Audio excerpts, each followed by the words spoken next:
கேலி பொருளா தெரியும். ஏன் சமுதாயத்துக்கு அரசாங்கத்துக்கே கிறிஸ்தவர்கள் கேலி பொருளாய் தெரிகிறார்கள். இதை ஒரு கைப்பிரதி கொண்டு போய் கொடுங்க, அவன் வாயிலிருந்து வர்ற வார்த்தை என்ன மதம் மாத்திரையா? அங்க என்ன பார்க்குறான்? அவன் ஒரு பேப்பரை அங்க கொடுக்குறோம், அவன் கேட்குற வார்த்தை பாருங்க, என்ன மதம் மாத்திரையா? என்ன மாதிரி பாருங்க, துடியாய் துடிப்பார்கள் நரகத்தில். பைபிளை வாங்கிறது என்ன அங்க கொடுக்குற, புதிய ஏற்பாடு வாங்கிறது பார்த்துட்டு அதிகாரியா இருக்கிறதுனால நரகத்திலே பிரவேசிப்பார்கள்.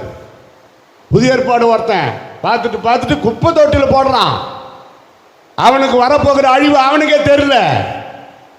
அதிகாரிகள் கர்த்தருக்கு கீழ்ப்படியலன்னா, உனக்கு விருப்பம் இல்லைன்னா இயேசுவை துதிக்காத, விட்டுரு, போய்க்கோ நரகத்துக்கு.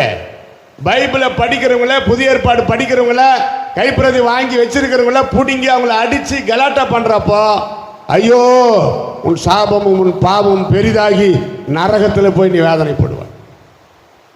இயேசுவை பற்றி கேள்விப்பட்டிராத ஒரு தேவ மனிதர் இயேசுவின் வருகை பற்றி பேசுகிறார்.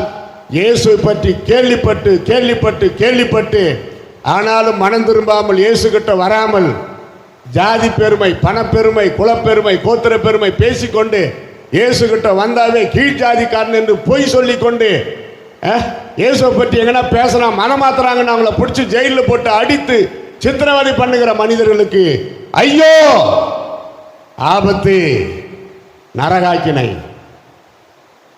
அதான் சொல்ல முடியும். அப்போ இயேசு கிறிஸ்து ரட்சிக்க மாட்டார், அவர் போஸ்டே மாறும். Today Xavier Jesus, but is coming as a judge. இன்று ரட்சகர் இயேசு, நாளைக்கு அவர் நியாயாதிபதியாக வரப்போகிறார்.